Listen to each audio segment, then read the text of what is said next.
CBS 21 News begins with breaking news.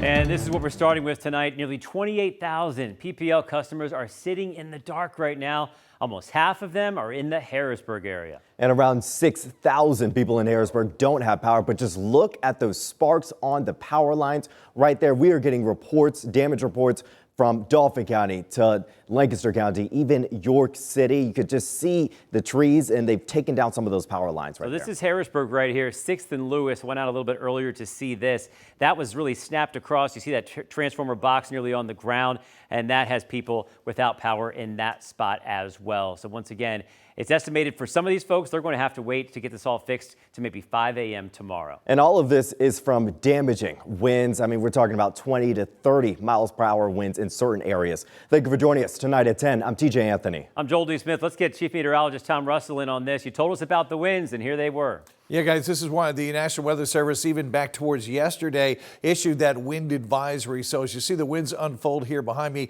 these are current wind speeds. So we've had some pretty impressive stuff. 35-mile-per-hour winds right now in Harrisburg, but we've had 50, 62-mile-per-hour gusts recorded at HIA. So that's what was blowing through here earlier. You guys mentioned the power outages. We still have the possibility of more of that tonight, as we still have the possibility of some of those strong winds, showers, and it's going to stay windy through the overnight hours. So I put that power potential here, or outage potential, in the moderate range tonight. So we still have the wind advisory. That's what you see here across the Commonwealth. Winds 15, 20, 25 miles per hour sustained. And then we have those gusts up to 50 miles per hour. Now, most of the worst of this was associated with that front coming through. That's what it looked like just moments ago, maybe an hour or two ago, depending on where you were, as the front was pushing through. And these strongest winds were associated with the front itself. Tomorrow, guys, going to be much, much chillier, as we're only in the mid-50s. So it's going to feel entirely different. And yes, still windy tomorrow, Joel D. When it's part of this windy night like this, was it intense for just a few minutes and it caused all this, or was this continuous? So, you know, we had the sustained winds, 20, 25 miles per hour, but the intense winds were associated right with that front, what we call a low-level jet max, so that the jet stream itself actually mixes down to the surface, and it was associated with that brief period of time when the front itself doesn't take through. Much.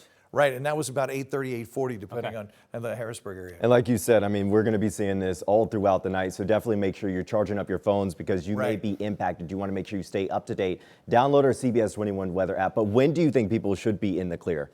Well, most of the damaging winds are through, but now you get the residual damage. Maybe you get, your trash can gets blown over, or something on the roof, maybe one of the shingles gets ripped off. So really in the clear, not until daylight tomorrow. Is this the right time of year for this to happen? Oh yeah, this is our windy season. Yeah. We always talk about October into November, because this is when that big air mass shifts. You know, we talked about almost 70 degrees today, and now tomorrow only in the 50s. So anytime you have that big swing, you're right, you pay for that. Yeah. Exactly. One last thing. When it comes to trying to get near this stuff, let's remind people, yes, be careful. If you got those power lines down, you got to Don't go anywhere near them. Call for help. Let somebody, a professional, do that kind of work. All right, thank you, Tom. Safe, and as guys. we stay on top of this storm damage, we're asking you to go ahead, send us any photos, videos you have of the damage. Make sure that you check out our CBS 21 Facebook page. Right there, you could drop a comment. We are already getting some reports and pictures from people throughout the area, so go drop a comment. Make sure you stay safe, charge up your phone, download our app to stay up to date.